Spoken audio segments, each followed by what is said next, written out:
नमस्कार, आप देख रहे हैं साधना न्यूज और मैं हूं आपके साथ रीना। मुख्यमंत्री डॉक्टर मोहन यादव ने रविवार को भोपाल में कृषक कल्याण वर्ष के अवसर पर कोकता बाईपास स्थित आरटीओ ऑफिस से लगभग 1101 ट्रैक्टरों की रैली को हरी झंडी दिखाकर रवाना किया। सीएम यादव खुद ट्रैक्टर चलाकर रैली में शामिल हुए।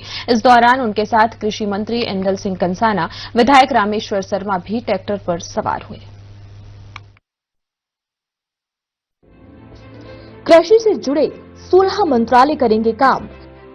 कृषि, पशुपालन, मत्स्य पालन, सब्जी उत्पादन सहित सभी विभाग साथ आए। भारतीय संस्कृति वसुधैव कुटुंबकम की धारा। सोमनाथ को लेकर कहा, 100 साल पहले मान सम्मान को चुनौती दी थी। सरदार वल्लभ भाई पटेल ने झंडा फहराया था। आज पीएम मोदी सोमनाथ में है। सरसों की फसल के लिए सरकार जल्द शुरू करेगी भावांतर योजना। डिंडोरी में श्री अन्न संस्थान खुलेगी सरकार। किसानों के सम्मान और हित को सरकार की प्राथमिकता। कृषि क्षेत्र में तेज प्रगति का दावा। एमएसपी से किसानों को उचित मूल्य मिलने का दावा। सब्जी उत्पादों के लिए फ्रूट पार्क बनाए जाएंगे ताकि फसलें खराब न हो। खाद प्रसंस्करण कारखाने खोलने पर सरकार सब्सिडी देगी। सोलर पंप पर किसानों को बड़ा लाभ। 3 साल में सभी किसानों को सोलर पंप देने का लक्ष्य। बढ़ते बिजली दामों से राहत के लिए सोलर पंप समाधान। नवकरणीय योजना के तहत किसानों को सोलर पंप उपलब्ध कराए जाएंगे। ट्रैक्टर, बाइक, पैदल रैली और पशु प्रदर्शनी का आयोजन। प्राकृतिक खेती और जैविक खेती को बढ़ावा। फरवरी में कोदो कुटकी महोत्सव, पूरे साल ऐसे आयोजन होंगे। गन्ना उत्पादकों को विशेष लाभ।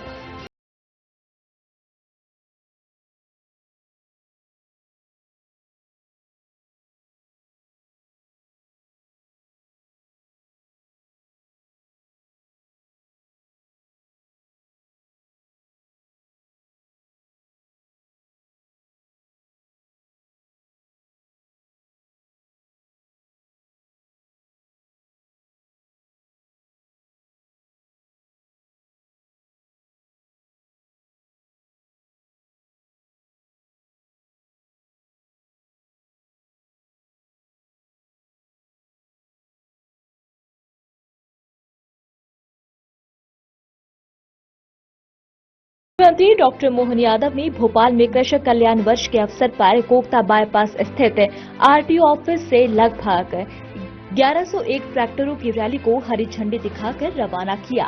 सीएम डॉक्टर मोहन यादव खुद ट्रैक्टर चलाकर रैली में शामिल हुए। वहीं जम्बूरी मैदान में आयोजित मुख्य कार्यक्रम में मुख्यमंत्री डॉक्टर मोहन यादव ने ई विकास पोर्टल, एग्रीस्टेक वितरण प्रणाली और खाद्य आपूर्ति पोर्टल का शुभारंभ किया। आज मोदी जी के नेतृत्व में 4 जातियां उनने बताई, 4 श्रेणियां, उसमें गरीब, महिला, युवा और किसान। ऐसे में धरती पुत्र किसानों के लिए हमने ये आज से ये 2026 का वर्ष स्वामी विवेकानंद जयंती के एक दिन पहले मना करके हमारे किसान भाई बहनों के लिए ये अपना संकल्प है विकास के रास्ते पे बढ़ने का, जिसके भरोसे से सभी प्रकार के किसानों के लिए हर प्रकार के विभाग से पहले केवल एग्रीकल्चर मतलब एक मंत्रालय, अब एक के बजाय हमने 16 मंत्रालय को निकाला और 16 विभाग मिलकर के सभी प्रकार के क्षेत्रों में किसान की जिंदगी बेहतर बनाने के लिए हमारे लिए आस्था का, भावना का, लेकिन हमारे राज्य की कृषि विकास दर भी अगर 16% की गति से बढ़ रही है तो ऐसे में हमारे इस राज्य को समृद्ध बनाने के लिए, किसानों की आय बढ़ाने के लिए, उनकी लागत घटाने के लिए, उनके जीवन में सब प्रकार के सुख के दरवाजे दिखाने के लिए इसी प्रकार के संकल्प की आवश्यकता है। और ये तो अभी झांकी है, बहुत कुछ बाकी है। इस नई व्यवस्था के तहत अब किसान पोर्टल और मोबाइल ऐप के माध्यम से खाद की आसान बुकिंग और सीधे डिलीवरी की सुविधा प्राप्त कर सकेंगे। इससे किसानों को खाद के लिए भटकना नहीं पड़ेगा। आज परमात्मा की दया से हमारे संकल्प की पूर्ति का पहला दिन है। लगातार अनवरत रूप से साल भर अलग अलग योजनाओं के माध्यम से, जैसे पिछले वर्ष में उद्योग रोजगार वर्ष मनाते हुए संभाग में रीजनल इंडस्ट्री कॉन्क्लेव की थी। इसी प्रकार से पूरे वर्ष अलग अलग विभागों के माध्यम से प्रदेश भर में क्या मालवा, क्या चंबल, क्या महाकौशल, क्या विंध्य, क्या बुंदेलखंड, अरे हमारे सभी क्षेत्रों के अंदर किसान भाई बहनों के लिए जितना बन सकता है उससे आगे बढ़कर काम करने का प्रयास करेंगे। माननीय प्रधानमंत्री मोदी जी के आशीर्वाद से हमारी सरकार ने चारों वर्ग के कल्याण का जो संकल्प लिया है, मुझे पूरा भरोसा है पूरी ताकत के साथ वर्ष के समापन होते होते हम काफी कुछ अपने किसान भाई बहनों की सेवा कर सकेंगे। इसलिए आज के इस अवसर पर मैं अपने यहां से वाहन रैली की शुरुआत करा रहा हूं और वाहन रैली भी ट्रैक्टर रैली कितना अद्भुत है, जोरदार अभिनंदन करें। मुख्यमंत्री डॉक्टर मोहन यादव ने कहा कि कृषक कल्याण वर्ष के फोकस सेक्टर उद्यानिकी, पशुपालन, डेयरी, मत्स्य पालन और खाद्य प्रसंस्करण है। कृषि को लाभकारी, अस्थायी और तकनीक आधारित रोजगार सृजन मॉडल में परिवर्तित करना है। कृषि उद्यानिकी, पशुपालन, मत्स्य पालन और वानिकी को एकीकृत करते हुए जिला स्तरीय क्लस्टर आधारित विकास को बढ़ावा देना है। अब तो कोशिश कर रहे हैं, सोयाबीन के बाद हम तो सरसों पे भी भावांतर कराने का प्रयास कर रहे हैं। सरसों की फसल के लिए जोरदार अभिनंदन मोदी जी के लिए, उनको चिट्ठी भेज रहे हैं ताकि हमारे लोगों को लाभ मिले। अब किसानों के लिए भी 0% ब्याज पर कृषकों को फसल ऋण दिलाने की हमने वापस उस योजना को आगे बढ़ाने का निर्णय किया है। आपदा में 24,14,000 किसानों को 2106 करोड़ की, कितनी बड़ी राशि, लगभग 2150 करोड़ की। पहली बार पीला मोजेक लग जाए सोयाबीन में तो सरकार पैसा दे रही, बारिश ज्यादा हो जाए, फसल गल गई तो पैसा दे रहे हैं। सभी प्रकार के कष्ट में सरकार खड़ी है। इसके अलावा फसल का बीमा अलग आएगा और उसके बाद भी भावांतर योजना के माध्यम से भी लगभग 1350 करोड़ तो अभी तक दे चुके और जो कमिटमेंट किया वो लगातार हम देते जा रहे हैं। जब मैं आपसे बात कर रहा हूं धान उपार्जन के मामले में, आज की स्थिति में हमारे केंद्र सरकार ने तो 43 लाख मेट्रिक टन की हमको पेंशन दी है, लेकिन आज तक 44 लाख मेट्रिक टन से तो ज्यादा हो गया। और 20 तारीख है, आपके माध्यम सभी किसानों से कहना चाहूंगा कि हमारे पास ये बात सही है कि धान उत्पादन के लिए अब जिस प्रकार का माहौल बना है, लगातार फसल का उत्पादन बढ़ रहा है और हमारी प्रतिबद्धता भी है, लेकिन समय का भी ध्यान रखें। इस समय के अंदर उपार्जन कराएं, ये आपसे मैं कहना चाहूंगा। लेकिन आने वाले समय में जब गर्मी की फसल होगी, ऐसे में गर्मी की फसल में हमारे लिए अब नए प्रकार से प्रोत्साहन देने की आवश्यकता है। हमने कहा उड़द, मूंगफली, ये भी आप गर्मी में लाओगे, तो इस पे भी हमारी सरकार काम कर रही, इसको भी खरीदेगी और इस पे भी बोनस चालू करने का निर्णय कर रहे हैं। हमने 6 वन विज्ञान केंद्र की स्थापना की। अलग अलग पंचायत में आजकल फसल लगाते हैं और ऐसे में कोई सब्जी लगाता, कोई और फसल लगाता और वहां फसल खराब हो गई और लोग कहते हैं हमारे उस फसल का मुआवजा दो।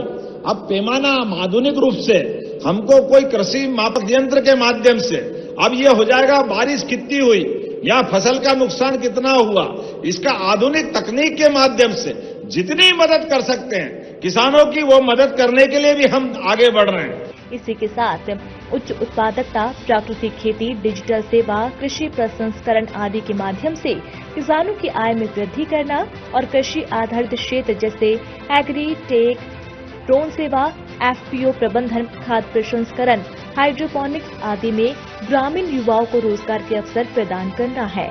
मुख्यमंत्री डॉक्टर मोहन यादव ने कहा कि कृषि और समृद्ध क्षेत्र मध्य प्रदेश की अर्थव्यवस्था की आधारशिला है। एकमात्र राज्य मध्य प्रदेश है आसपास के सारों राज्यों में जहां हम लगातार हमारा इंफ्रास्ट्रक्चर अर्थात कॉलोनी भी बन रही, पुल पुलिया बांध भी बन रहे हैं, लेकिन एकमात्र राज्य ऐसा मध्य प्रदेश है जिसका खेती का रकबा 2.5 लाख हेक्टेयर बढ़ा है। जोरदार अभिनंदन करें, ये लगातार बढ़ रहा है।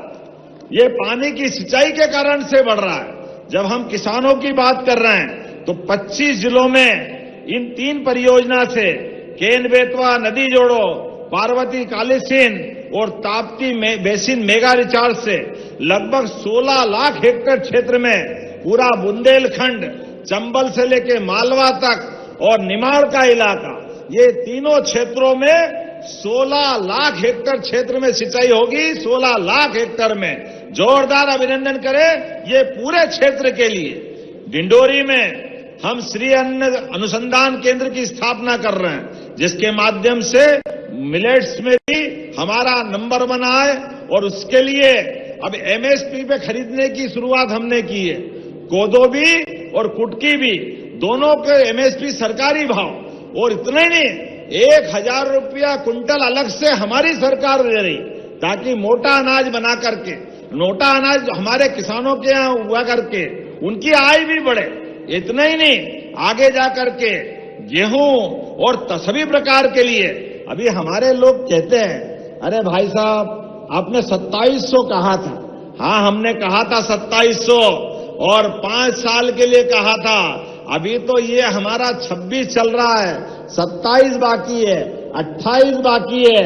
मैं गारंटी से कह सकता हूं हमारी सरकार के 5 साल के अंदर जो कहा वो करके दिखाएंगे। जोरदार अभिनंदन करें सारे किसानों के लिए। ये किसानों के प्रति हमारी प्रतिबद्धता है, हमारी भावना भी है और हमारा संकल्प भी है। प्रदेश में कल्याणकारी जहां एक और कृषि बजट में लगातार वृद्धि की जा रही है, वहीं किसानों के लिए कई योजनाएं भी संचालित हो रही है। इसमें प्रमुख रूप से किसानों से उनकी उपज समर्थन मूल्य पर क्रय करना, सोयाबीन उत्पादक किसानों के लिए भावांतर योजना, अतिवृष्टि, कीट व्याधि और प्राकृतिक आपदा से प्रभावित किसानों को राहत राशि का वितरण, प्रधानमंत्री फसल बीमा योजना, प्रधानमंत्री किसान सम्मान निधि, मुख्यमंत्री किसान कल्याण योजना, मुख्यमंत्री कृषि उन्नति योजना, रानी दुर्गावती श्री अन्न प्रोत्साहन योजना शामिल है। कृषक कल्याण वर्ष के माध्यम से पूरे साल काम चलेंगे। फरवरी में कोदो कुटकी बोनस वितरण, मार्च में प्राकृतिक खेती और संगोष्ठी, मई में नर्मदापुरम का प्रसिद्ध आम उत्सव, अगस्त सितंबर में इंदौर में एफपीओ का कन्वेंशन, छिंदवाड़ा में एग्रीकल्चर इंफ्रास्ट्रक्चर पे अलग अलग कार्यशाला, अक्टूबर और नवंबर में फूड फेस्टिवल, नरसिंहपुर का गन्ना बहुत प्रसिद्ध है मां नर्मदा के किनारे का, वहां शुगर की फैक्ट्रियां भी। ऐसे में हमने कहा कि हमारे अपने गन्ने के लगाने को भी प्रोत्साहन देंगे, ताकि गुड़ बनाना, शक्कर बनाना, अब पानी अच्छा हो गया, बिजली मिल रही है, खेती अच्छी है, तो इसको प्रोत्साहन देना चाहिए। इसलिए नरसिंहपुर में भी गन्ना महोत्सव, खेती को बढ़ावा देने के लिए हम उस दिशा में आगे बढ़ेंगे। अलाइड सेक्टर्स इसके साथ जोड़ करके किसान कल्याण वर्ष में उद्यानिकी, खाद्य प्रसंस्करण को भी बढ़ावा देंगे, पशुपालन और डेयरी को बढ़ावा देंगे। बहुत सारे प्रकार से काम करने का मौका है। लेकिन आज जब मैं आपसे बात कर रहा हूं, सच में मैं अपनी ओर से बधाई दे रहा हूं। पूरे देश में एकमात्र राज्य हमारा मध्य प्रदेश है जिसने किसान कल्याण वर्ष मना करके पूरे वर्ष का संकल्प लिया। ये पूरे वर्ष के आयोजन चलेंगे। अभी ट्रैक्टर रैली, कहीं मोटरसाइकिल रैली, कहीं पैदल रैली, हमारे अलग अलग प्रकार के पशुओं की प्रदर्शनियां, जहां पर उन्नत पशु लेकर आएंगे, कहीं फलों की, कहीं फूलों की, सब प्रकार की प्रदर्शनियां। ये निर्माण के बहुत सारे यंत्र बने जो हमारी खेती को, अपनी आय को कम करके, आय बढ़ा करके खर्चे को कम करने का काम करेंगे। इस सब पे हमारे अलग अलग प्रकार का अनुदान देने का काम है। अभी रोटोवेटर देख रहे हैं, अब रोटोवेटर जितने का आता है वो आधी कीमत में सरकार दे रही। सरकार इसलिए दे रही कि किसान की आय बढ़ना चाहिए। इसे पराली जलाने वाले मामले में भी हमारे किसानों को उसको जलाने के बजाय उससे भी आय हो जाए, क्योंकि हमारे यहाँ अगर ये वेस्ट निकलता है तो उसका लाभ मिलना चाहिए। ऐसे बहुत सारे प्रकार से हम काम कर रहे हैं।